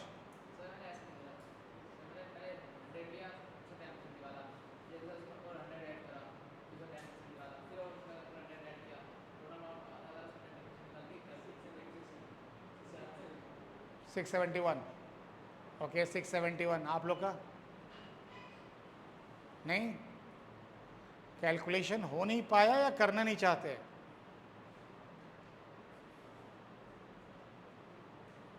नहीं हुआ? अरे तो ये तो सिंपल में, ये तो इसके लिए तो कोई फाइनेंस की ज़रूरत नहीं थी, ये तो ऐसे भी निकाल सकें. अगर मैं कहूँ 5 बार मैं जमा कर रहा हूँ, हर साल जमा किया, इसके लिए अगर इतना तो जमा करके तो आप उसे अगर नहीं लोगे, वो आपको 500 रुपये थमा के छोड़ देगा, तो कैसे करोगे? झगड़ा नहीं करोगे?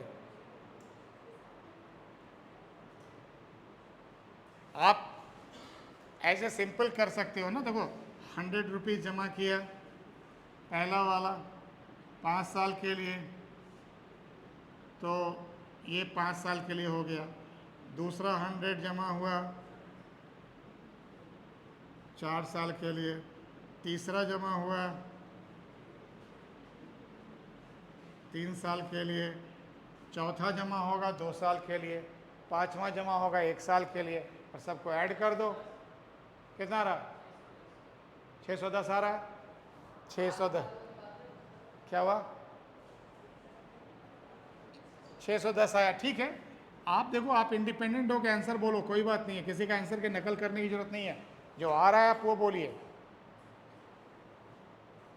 तो 671, 671 और दूसरा आंसर 610. और बताइए please. Calculate fast. It should be just 1 minute of time and you should calculate and use your notebook.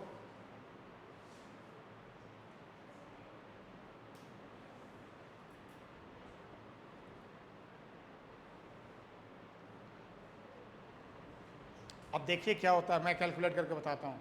कितना आया सारा कैलकुलेट करके इधर?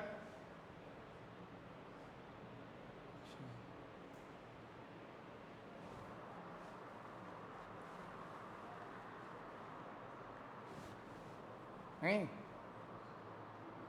बोलो जल्दी.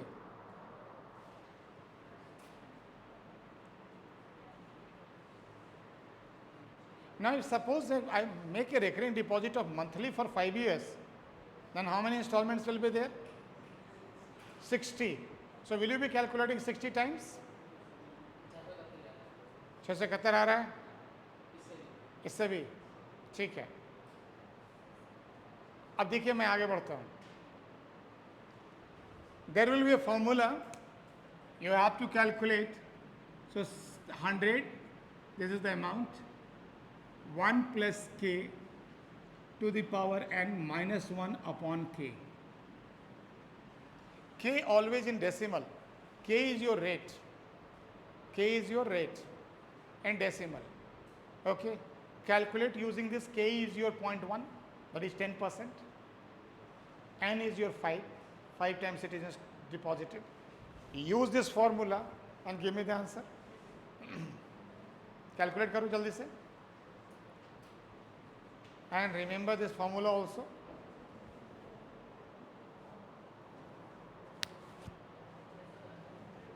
कितना आ रहा है? 610 आ रहा है. कैलकुलेट करो. Everybody give me answer.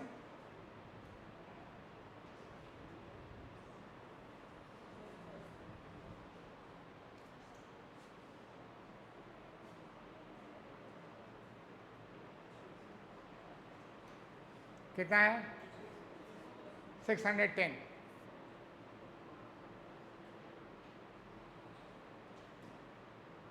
Okay. 610 आया, कैलकुलेशन हो गया।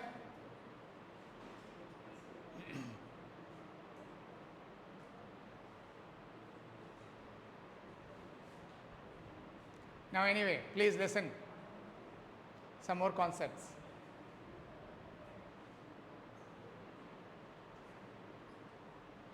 When you understand here, when you make this amount, more than one amount is there, equal amount, equal interval, the case will be called as annuity. What the case will be there? Annuity, ANNUITY. It is going to be case of annuity.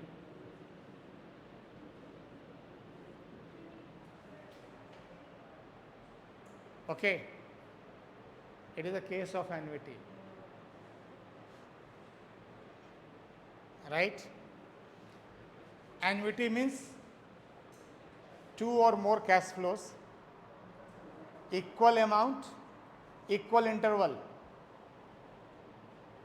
Equal amount, मैंने amount क्या रखा 100 rupees, हर बार 100, period equal है 1 year 1 year 1 year, अगर month होना होगा तो 1 month 1 month 1 month 1 month होगा। When period का इंटरवल सेम हो, अमाउंट सेम हो, तो वैसे कैश फ्लो को एन्युटी कहते हैं। क्या कहते हैं? एन्युटी कहते हैं। और ये जो एन्युटी है, अब एन्युटी आपको बार बार कैलकुलेट इस तरह से करने की ज़रूरत नहीं है। एक बार आप कैलकुलेट फॉर्मूला लगाओ, अब अगर 60 हो 70 हो कुछ भी पावर होगा, साइंटिफिक कैलकुलेटर है, इमीडिएटली कैलकुलेट हो जाएगा।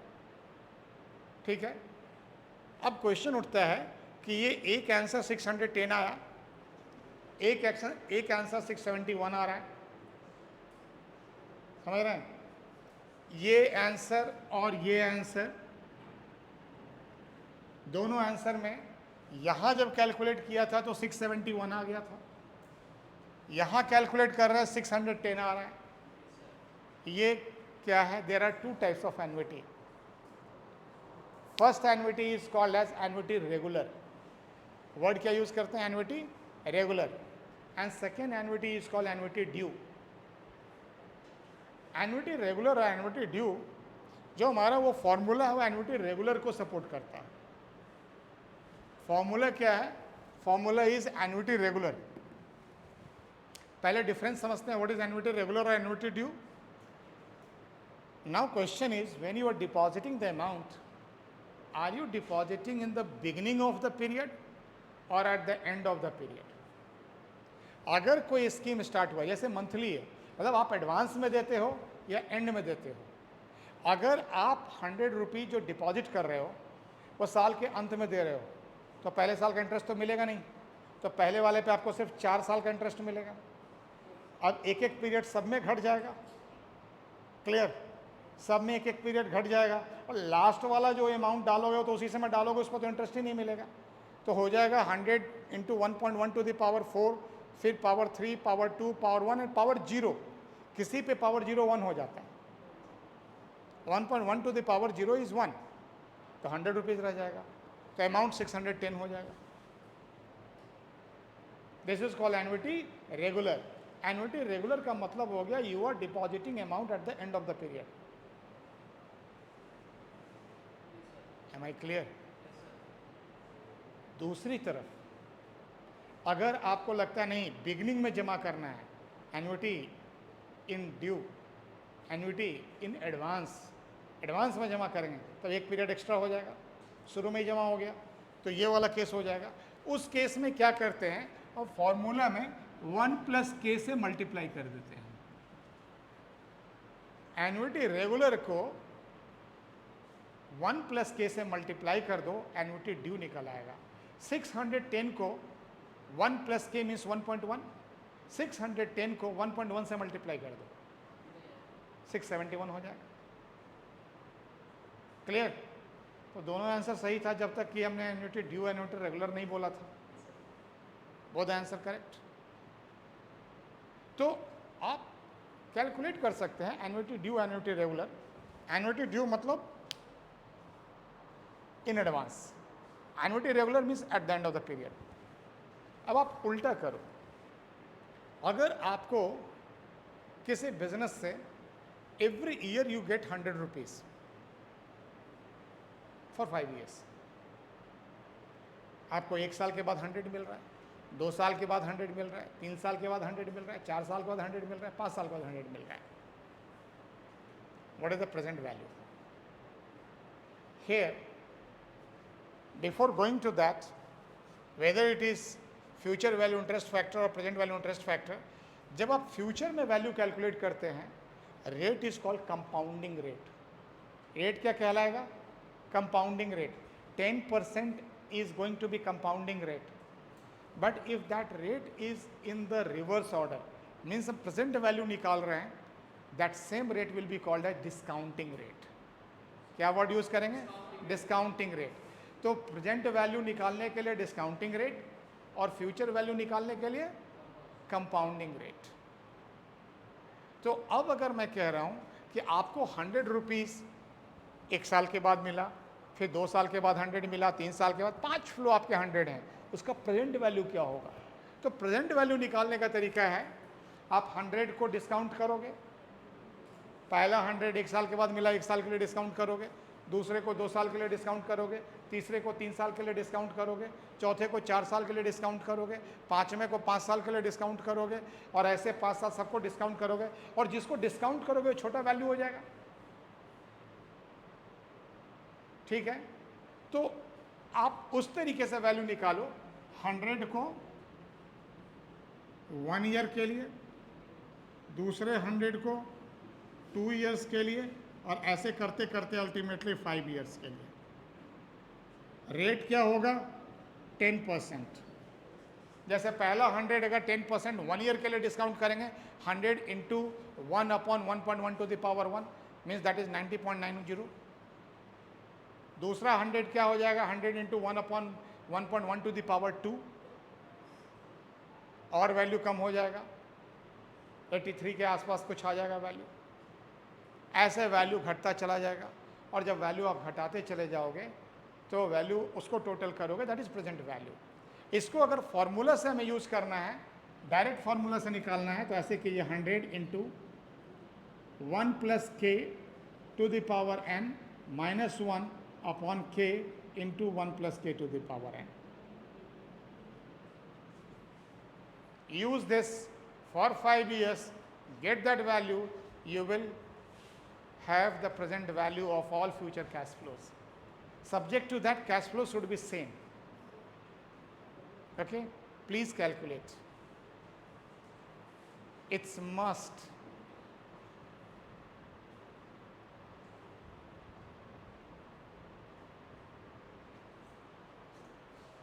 One plus k to the power n minus 1 upon k into 1 plus k to the power n. How much is value coming?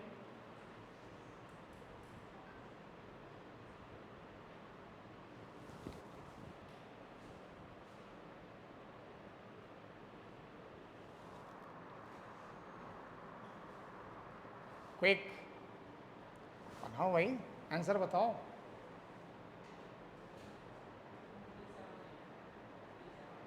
Three 379। कोई डेसिमल वेसिमल नहीं आता है?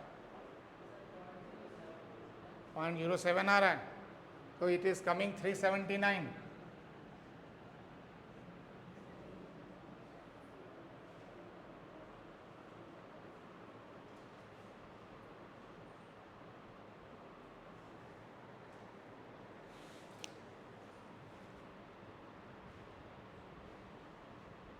$379।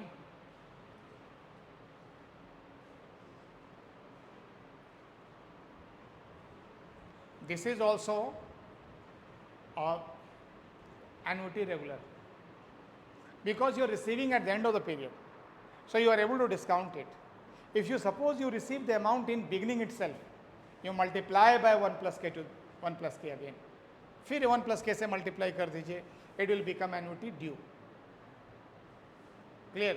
So whether it is compounding or discounting, in both the cases, formula supports annuity regular.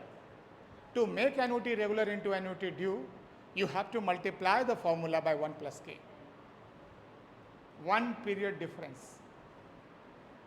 Create that difference.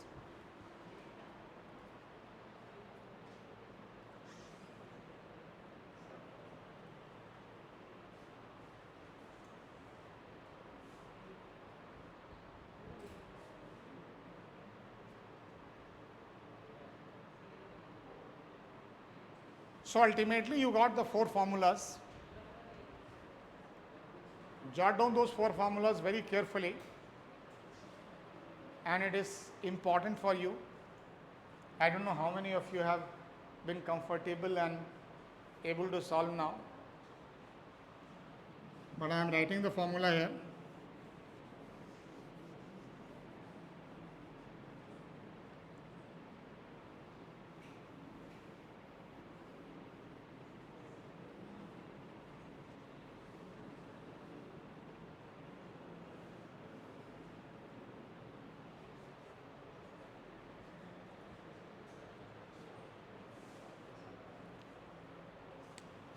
So annuity formula, future value interest factor annuity is equal to 1 plus k to the power n minus 1 upon k, and present value interest factor annuity is equal to 1 plus k to the power n minus 1 upon k into 1 plus k to the power n.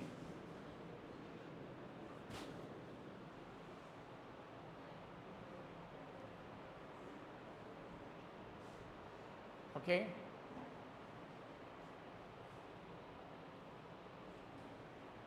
Some practical question based on this has to be solved.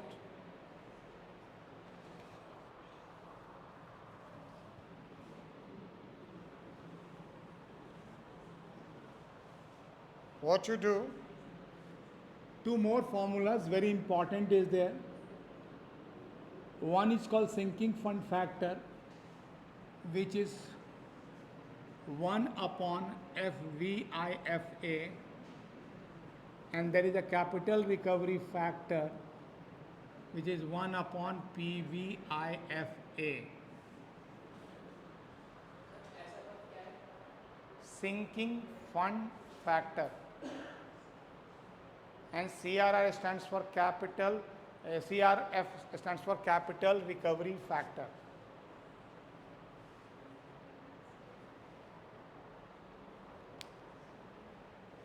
These 4 formulas ultimately decides the entire time value of money, how time value of money is going to work.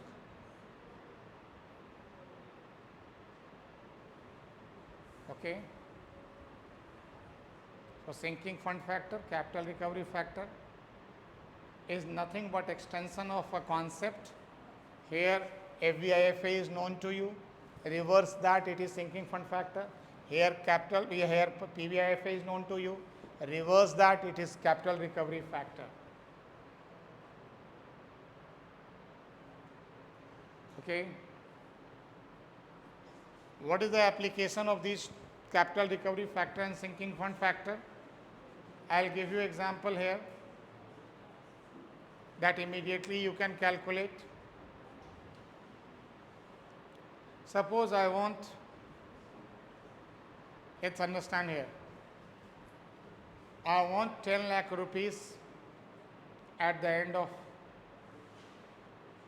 5 years. आज से 5 साल के बाद मुझे 10 लाख रुपए चाहिए, और मान लो मैं मंथली जमा कर रहा हूँ और मंथली 1% इंटरेस्ट रेट मिल रहा है. What is monthly interest rate? 1%. Understand here, monthly 1% interest है. 5 ईयर्स के बाद मुझे 10 लाख रुपए चाहिए. कितना मैं मंथली जमा करूं मुझे 10 लाख रुपए 5 साल के बाद 1% मंथली रेट पे मिल जाए? निकालिए. 5 साल के बाद मुझे 10 लाख रुपए मिल जाए. मैं जमा करना चाहता हूं monthly,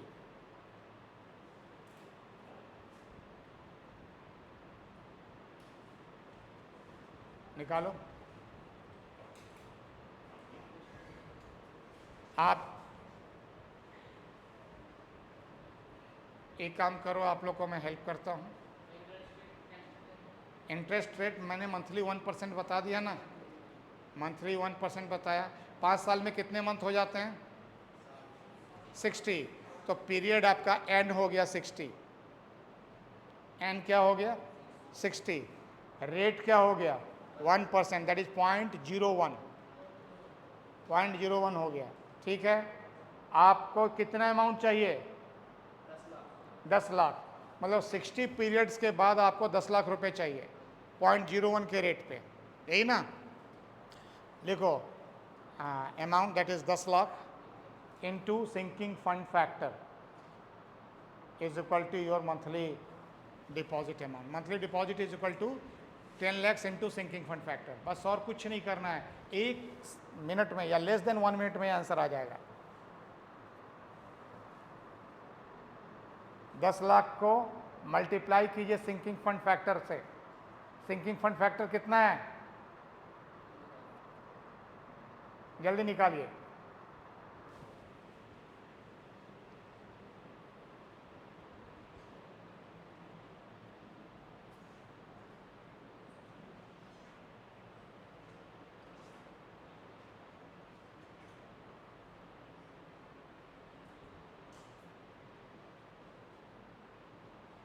Yes, how much is the value? इतना टाइम नहीं लगना चाहिए।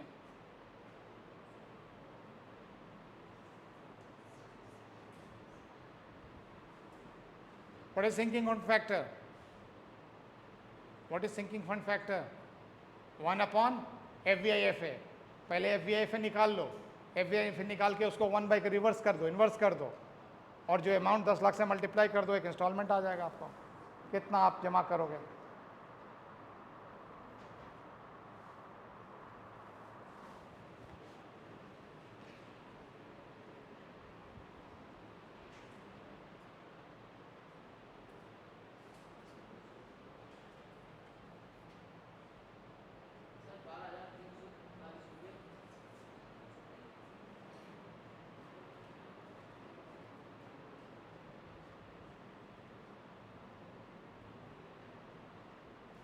दूसरा किसी का answer? How much is the answer?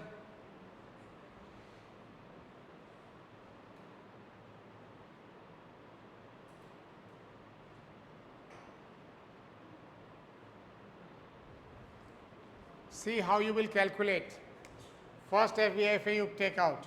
So 1.01 to the power 60 minus 1 upon 0.01, और जो वैल्यू आएगा उसको 1 बाय दैट वैल्यू कर दो, और जब 1 बाय कर दोगे उसको 10 लाख से मल्टीप्लाई कर दोगे, अमाउंट हो गया, इंस्टॉलमेंट निकल गया। इतने इससे आसान और क्या हो सकता है? It should not take more than a minute time. 12,345।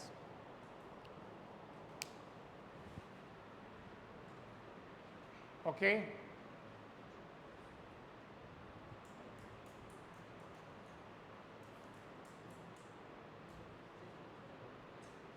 similarly capital recovery factor is used for installment calculation. Let's suppose somebody borrowed 10 lakh rupees today. मान लीजिए मैंने एक कार खरीदा, 12 लाख रुपए की एक कार ले ली, 12 लाख में 2 लाख डाउन पेमेंट कर दिया, 10 लाख रुपए मैं फाइनेंस करवा लिया। Let's timing to make comfortable, make easy, 1% monthly financing rate है, 12% के रेट पे फाइनेंसिंग है। 10 लाख रुपए का मैंने लोन ले लिया, 5 साल में लौटाऊंगा मंथली इंस्टॉलमेंट, EMI निकालना है मुझे। What will be my EMI if I am going to have 10 lakh rupees borrowed to be repaid in 5 years, 60 EMIs, 60 EMI में पे करेंगे। करना कुछ नहीं है, 10 लाख रुपये प्रेजेंट में है, it is actually capital recovery factor, आप 10 lakh multiplied by capital recovery factor. Capital recovery factor क्या होता है? 1 अपॉन PVIFA। 1 अपॉन PVIFA निकाल लीजिए। 1% का रेट है, that is 0.01। 1.01 to the power 60 minus 1 into 0.01 into 1.01 to the power 60, और उसको 10 लाख से मल्टीप्लाई कर दीजिए, और इसको 1 बाई दैट कर दीजिए, कैपिटल रिकवरी हो जाएगा। 10 लाख से मल्टीप्लाई कर दीजिए, आपका EMI निकल आएगा। और आप प्रैक्टिकली EMI घर में अगर कोई लोन लिए हैं, housing loan, car loan, any loan, you can cross check, this is the rate. Not more than 1 minute it will take to take your EMI, any amount. आप रियल वे में जाना चाहते हो, मान लो आपको 8% का रेट दे रहा है कोई कार का फाइनेंसिंग, 8% का रेट 8/12 कर दो, मंथली आ जाएगा, फ्रैक्शन में आ गया। 8/12 उसको डिवाइडेड बाय 100 कर दो, डेसिमल में आ जाएगा, रेट निकल गया, पीरियड मालूम है, इंस्टॉलमेंट निकल आएगा। देख लो बैंक आपको वही चार्ज कर रहा है या उससे ज़्यादा चार्ज कर रहा है,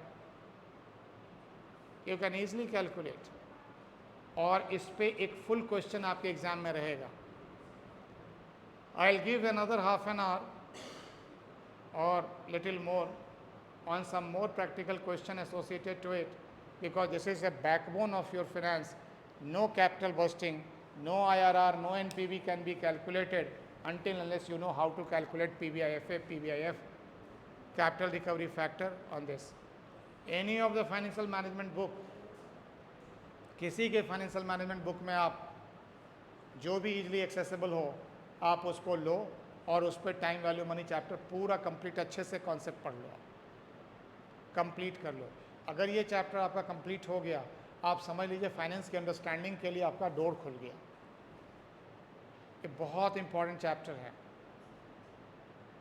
जैसे आपके अल्फ़ाबेट्स अगर आपको नहीं मालूम है, ABCD मालूम नहीं है, तो वर्ड नहीं बना सकते, सेंटेंस नहीं बना सकते। उसी तरह से अगर ये बेसिक फाइनेंशियल मैथमेटिक्स मालूम नहीं है, टाइम वैल्यू नहीं मालूम है, तो आप फाइनेंस के बहुत से चैप्टर समझ नहीं पाएंगे कैसे यूज हो रहा है। So do that, and I hope you will be able to understand it, make it before coming to next class, make the full practice of it, as complex question as could be possible. One can make a retirement plan associated to it. Entire portfolio management, entire mutual fund market is working on this philosophy. Entire financial market is working on this philosophy, because time value is important. Time value is important. Clear? No investment can take place without calculating time value. Entire project planning, project appraisal, capital budgeting, everything is based on this time value calculations. So please calculate time value. Okay. So I hope we are closing now. Any question? Any question? No? Okay. So thank you, thanks a lot, and come prepared next time. Next time we will cover return risk concept also, and then rest of, look into your syllabus, have any book, your SLM will also be available to you. So SLM plus your study, your other book, and any one previous edition is normally available now, freely downloadable.